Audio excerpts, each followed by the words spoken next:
ಹೇಳ್ತಾರಲ್ಲ ಕೂಸನ ತೂಗಾರವ್ರ ಚೂಟಾರವ್ರ ಅನ್ನಂಗ ಆಗೈತಿ. ಅಂದ್ರೆ ಏನಾಗೈತಿ, ನಾವು ಕಬ್ಬ ಬೆಳೆದಿದ್ದೀವಿ, ಓದ್ ಅವ್ರಿಗೆ ಕೊಡೋ ಪ್ರಸಂಗ ಬಂದೈತಿ. ಮತ್ ನಾಳೆ ಇಲೆಕ್ಷನ್ದಾಗ ಬರ್ತಾರ ಅವ್ರಿಗೆ ಓಟ್ ಹಾಕೋ ಪ್ರಸಂಗ ಬಂದೈತಿ. ನಮ್ಮ ಈ ಟೈಪ್ ಇರೋ ಟೈಮ್ದಾಗ ಈ ಸಿಸ್ಟಮ್ ಚೇಂಜ್ ಆಗೋತಕ್ಕ ನಮ್ಮ ರೈತರು ಉದ್ಧಾರ ಆಗಂಗಿಲ್ಲ. ರೈತರು ಉದ್ಧಾರ ಆಗ್ಬೇಕಾದ್ರೆ ಏನ್ ಮಾಡ್ಬೇಕು, ಏನ್ ನಾವು ಅದಿಲ್ಲ ಎಲ್ಲಾರು ಕೂಡಿ ಕೂತಿದಿಲ್ಲ, ಈಗ ಏನ್ ಮಾಡಕ್ ಸಾಧ್ಯತೆ, ಇದು ಕೂತ್ ಮಾಡಿ ಪ್ರತಿಭಟನೆ ಮಾಡಿ ಬೆಲೆ ತೊಗೊಳಕ್ ಕಟ್ಟ ಸಾಧ್ಯತೆ. ಈಗ ಏನ್ ಅವ್ರನ್ನ ಅಧಿಕಾರದಿಂದ ಇಳಿಸಾಕು ಆಗಂಗಿಲ್ಲ, ನಾವೆಲ್ಲಾರು ಕೂಡ ಒಂದು ಫ್ಯಾಕ್ಟ್ರಿ ಕಟ್ಟಾಕು ಆಗಂಗಿಲ್ಲ. ಈಗ ಏನ್ ಮಾಡಕ್ ಸಾಧ್ಯತೆ ಅಂದ್ರೆ ಇದನ್ನಷ್ಟ ಮಾಡಕ್ ಸಾಧ್ಯತೆ. ನಾವು ಇದನ್ನ ಮಾಡ್ಕೊಂಡು ಅವ್ರ ಫ್ಯಾಕ್ಟ್ರಿಗಳು ಬಂದ್ ಇಟ್ಕೊಂಡು ಈಗೆಲ್ಲ ಏನು ಬಸ್ ಟ್ರಕ್ ಇವೆಲ್ಲ ಏನು ಗಾಡಿ ಬಂದ್ ಮಾಡ್ಕೊಂಡು ಕೂತದಿಲ್ಲ. ನಾವು ಸ್ವಯಂ ಪ್ರೇರಿತವಾಗಿ ನಮಗೆ ಯಾರು ರೊಕ್ಕ ಕೊಟ್ಟಿಲ್ಲ, ರೂಪಾಯಿ ಕೊಟ್ಟಿಲ್ಲ, ನಮ್ಮದ್ ನಾವ ಬಂದ್ ಕಿಸಿಂದ ಏನು ಕೂತದಿಲ್ಲ. ಇದ ಟೈಪ್ ನಾವು ಮಾಡ್ರೆ ಅಷ್ಟ ಸಾಧ್ಯತೆ. ಇದೊಂದ ಬಿಟ್ರೆ ನಮ್ ಬೇರೆ ಹಾದಿಲ್ಲ. ಯಾಕಂದ್ರೆ ಶಾಂತಿಯುತವಾಗಿ ಹೋರಾಟ ನಡೆಸಿದ್ವು, ಇದನ್ನ ಮಾಡಕ್ ಮುಂದುವರ್ಸ್ಬೇಕು. ನಾವು ನಿನ್ನೇನೋ ಒಂದು ಲೆಕ್ಕ ಬರ್ತೈತೆ ಅಂತ ಅಂದಿದ್ದೀವು, ನಿನ್ನೆ ಅದು ಬರ್ಲಿಲ್ಲ ಅಂದ್ರೆ ನಾವೇನು ಬಿಟ್ಟಿಲ್ಲ, ಏನು ಬಿಡುದು ಬೇಡ, ಅದು ಆಗುತ್ತಕ್ಕ. ಯಾಕ ಎಲ್ಲಾರು ಕೈ ಜೋಡಿಸೋಣ, ಎಲ್ಲಾರು ಕೈ ಜೋಡಿಸಿದ್ರೆ ಒಂದು ಹಾದಿ ಬರಕ್ ನಾವು ಸಾಧ್ಯ ಐತಿ. ಇದಕ್ಕ ಎಲ್ಲಾ ಊರಿಂದ ರೈತರೆಲ್ಲ ಇನ್ನಷ್ಟು ಹೆಚ್ಚಿನ ಸಂಖ್ಯೆಯಾಗಿ ಬೆಂಬಲ ಕೊಡ್ಬೇಕು. ಯಾಕಂದ್ರೆ ಬರ್ತಾರೋ ಒಂದ್ 5 ನಿಮಿಷ ಕುಣ್ತಾರೋ ಓಡಿ ಹೋಗ್ತಾರೋ, ಬರ್ತಾರೋ ಕುಣ್ತಾರೋ ಓಡಿ ಹೋಗ್ತಾರೋ. ಒಂದ್ 5 ನಿಮಿಷ 10 ನಿಮಿಷನಾಗಲಿ 1 ತಾಸು 2 ತಾಸು ಮುಗಿ ಹೋರಾಟ ಆದೇವು. ಯಾಕ ಈಗಾಗಲೇ ಗುರ್ಲಾಪುರ ಕ್ರಾಸ್ದಾಗ ನೋಡ್ಯಾರ ನೀವು, ಲಕ್ಷಾಂತರ ಜನ ಅವ್ರಿಗೆ ಬ್ಯಾಸರ ಅನ್ನೋದೇ ಇಲ್ಲ. 5 ದಿವಸ ಆತಿ ಇವತ್ತಿ, 5 ದಿವಸ ಆತ ಬ್ಯಾಸರ ಅನ್ನೋದೇ ಇಲ್ಲ. ಇನ್ನೂವರೆಗೆ ಅವು ಇನ್ನ ಉತ್ಸಾಹದಿಂದ ನಡೆದೈತೆ ಹೋರಾಟ. ನಾ ಮುಂದೆ ನೀ ಮುಂದೆ ಮಾಡತ್ತಾರ. ಈ ಹೋರಾಟ ನೋಡಿ ಕಿಸಿಂದ ಅವ್ರಿಗೆ ಪ್ಯಾಟ್ರಿಗೆ ಏನೈತಿ ಪೂರಾ ಅಂಜಿಕ್ ಬಂದೈತಿ. ಈಗ ಅಂಜಿಕ್ ಹುಟ್ಟೈತಿ. ಏನಾರ ನಾವು ಮಾಡ್ಲಿಲ್ಲಪ್ಪ ಅಂದ್ರ ಇವ್ರು ನಮ್ಮನ್ನ ಬಿಡಂಗಿಲ್ಲ. ಈಗ ಇಲ್ಲೇ ರೋಡ್ ಮೇಲೆ ಅಟ್ಟ ಕೂತಾರು, ನಾಳೆ ಎದ್ದು ನಮ್ಮ ಮನಿಗಳಿಗಾಗ್ಲಿ ನಮ್ಮ ಫ್ಯಾಕ್ಟ್ರಿಗಳಿಗಾಗ್ಲಿ ಬಂದ್ರಂದ್ರ ನಾವು ಬದುಕುದು ಬಿರಿ ಐತಿ ಅನ್ನೋದು ಅವ್ರಿಗೆ ಅಂಜಿಕೆ ಹುಟ್ಟೈತಿ. ಈ ಅಂಜಿಕೆ ಹುಟ್ಟಬೇಕಾದ್ರೆ ನಾವು ಇನ್ನೂ ಹೆಚ್ಚಿನ ಪ್ರಮಾಣದಾಗ ನಾವು ಜನ ಸೇರ್ಬೇಕು ನಮ್ಮ ರೈತರು. ಯಾಕ ನಮ್ಮ ರೈತರ ಕೆಲಸ ಏನಿಲ್ಲ ಈಗ. ಯಾಕ ಎಲ್ಲ ಫ್ಯಾಕ್ಟ್ರಿ ಚಾಲು ಆಗ್ಬೇಕು, ಕಬ್ಬ ಕಡಿಬೇಕು, ಕಳಿಸ್ಬೇಕು ಅನ್ನೋದು ಒಂದೇ ಜಗದೈತಿ. ಈಗ ಅವು ಚಾಲು ಆಗಿಲ್ಲ ಅಂದ್ಬೇಕು. ಈಗ ಅಣಕ ಚಾಲು ಆಗೋತಕ್ಕ ನಾವು ಇಲ್ಲೇ ಬಂದ್ಕೊಂಡು, ಯಾಕ ಈಗ ಒಂದ್ 200 ಬಂದಾರ ಅವ್ರು, ಇನ್ನೊಂದ್ 200 ಬಂದ್ರ 400 ಬಂದ್ರಂದ್ರ ನಮ್ಮ ಆಶೆ ತೀರ್ತೈತಿ. ಯಾಕ ಬಾಳ ತೊಡೆ ಒಂದ್ ಸ್ವಲ್ಪ ಯಾಕತ್ ನಾವು ಜಯ ಗಳಿಸಿದಂಗ ಆಕೈತಿ. ನೀವೇನು ಕೆಲಸ ಬಿಟ್ಟು ಬಂದ್ರು ನಿಮ್ಗೇನು ನುಕ್ಸಾನ್ ಆಗಿಲ್ಲ. ಈ 200 ಅಂದಾರ ಅಂದ್ರೂ ನೀವು ಒಂದ್ 6 ತಿಂಗಳು ದುಡಿಯೋಟ್ ನಿಮ್ ಪಗಾರ ನಿಮ್ ಕೈಯಾಗ ಬಂದೈತಿ.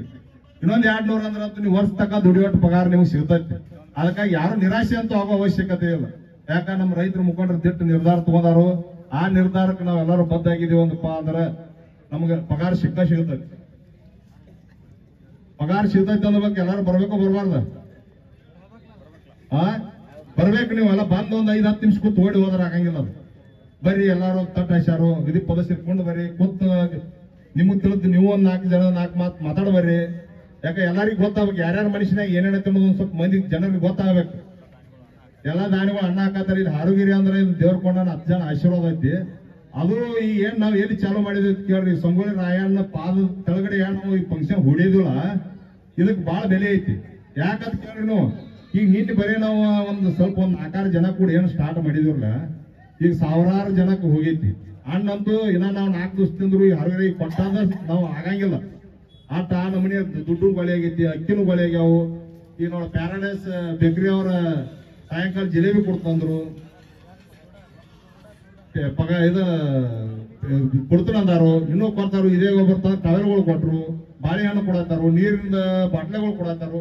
ನಿಮ್ಗೆ ಯಾರಿಗೆ ಏನು ಕಮ್ಮಿ ಇಲ್ಲ, ಯಾರು ಏನು ತರೋದು ಅವಶ್ಯನೇ ಇಲ್ಲ. ಇಲ್ಲೇ ಇದ್ದು ತಿಂದು ಉಣ್ಕೊಂಡು ಅಗ್ರಿ ಆರಾಮ್ ತಿಂದು ಉಣ್ಣು ಮಾಡ್ಕೊಳ್ದೈತಿ. ಈಗ ಆಗುತ್ತಕ್ಕ ನಾವು 1 ದಿವಸ ಆಗ್ಲಿ 2 ದಿವಸ ಆಗ್ಲಿ 4 ದಿವಸ ಆಗ್ಲಿ ಯಾರು ಅನ್ಸಬೇಡ್ರಿ. ಎಲ್ಲಾರು ಧೈರ್ಯ ಇಲ್ಲ ಇರ್ರಿ, ಎಲ್ಲಿ ಹೋಗಂಗಿಲ್ಲ, ನೀವೇನು ಗಡಬಡ ಮಾಡಬೇಡ್ರಿ. ಇವತ್ತು ಮುಗಿ ಚಾನ್ಸ್ ಐತಿ. ಭೀಮಸೇನ್ ಅವ್ರು ಅಂದಂಗ ಇವತ್ತೇನೋ ಮುಗಿದೈತಿ. ನಿನ್ನೆ DC ಸಾಹೇಬ್ರು ಹೇಳಿ ಹೋಗ್ಯಾರ, ಏನೋ ನೋಡಿ ನಕ್ಷ ನಾಳೆ ನಾವು ಇನ್ನೊಂದ್ ಸ್ವಲ್ಪ ಫ್ಯಾಕ್ಟ್ರಿ ಮಾಲಕರ ಜೊತೆ ಮಾತಾಡಿಕಿಸಿ ನಾಳೆ ಏನಾರ ಒಂದ್ ಹಂತಕ್ಕೆ ಬರ್ತೀವಿ, ನಿನ್ನೆ ನೀವು ಕೈ ಬಿಡ್ರಿ, ನೀವು ಸಂಘ ಇದನ್ನ ಹೋರಾಟ ತಂದಿರ.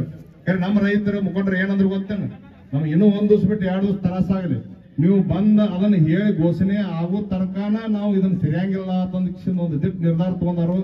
ಆ ನಿರ್ಧಾರಕ್ಕೆ ಇವತ್ತೇ ನಿನ್ನೆ ಹಿಡಿದು ಎಲ್ಲಾ ಕಡೆ ಚಾಲು ಆಗೈತಿ ಹೋರಾಟ. ಹಾರುಗಿರಿ ಕ್ರಾಸ್ ಆಗೈತಿ, ಹಾರುಗಿರಿಯಾಗ ಆಗೈತಿ, ಚಿಕ್ಕೋಡಿ, ಗೋಕಾಕ, ತೇರದಾಳ, ಹತ್ತನಿ, ಹಿಂಗೆಲ್ಲಾ ಕಡೆ ಆಗೈತಿ. ಇದನ್ನೆಲ್ಲಾ ನೋಡಿ ಏನ್ ನಮ್ಮ ಹತ್ರ ತಿಳ್ಕೊಂಡಾರು. ಏನ್ ತಿಳ್ಕೊಂಡಾರು, ಇವ್ರು ರೈತರು ಸರಳ ಬಿಡಂಗಿಲ್ಲ, ತಲಿ ಕಟ್ ನಿಂತಾರು. ಇವ್ರು ಟ್ರಾವೆಲ್ ಹೆಗಲ ಮೇಲೆ ಹಾಕೊಂಡ್ ಅಟ್ಟ ಮಾಡೋದು, ಏನ್ ತಲಿ ಕಟ್ ನಿಂತಾರಂದ್ರೆ ನಮ್ಮನ್ನ ಬಿಡಂಗಿಲ್ಲ ಅಂತಂದು ಅದನ್ನು ತಿಳ್ಕೊಂಡಾರ. ಈ ಹಸಿರು ಟ್ರಾವೆಲ್ಗೆ ಏನೈತ ಬಹಳ ಶಕ್ತಿ ಐತಿ. ಶಕ್ತಿ ಏನ್ ಅನ್ನೋದು ಒಂದ್ 10-15 ವರ್ಷದಿಂದ ಇದೇ ಹೇಳಿದಂಗ ಅವ್ರು ಇವ್ರ ತೋರ್ಸಿದ್ರ. ಅವ್ರು ಆಗ ತೋರಿಸಿದ್ರು ಏನೋ ಅನಾನುಕೂಲ ಆಗಿ ಅಲ್ಲೇ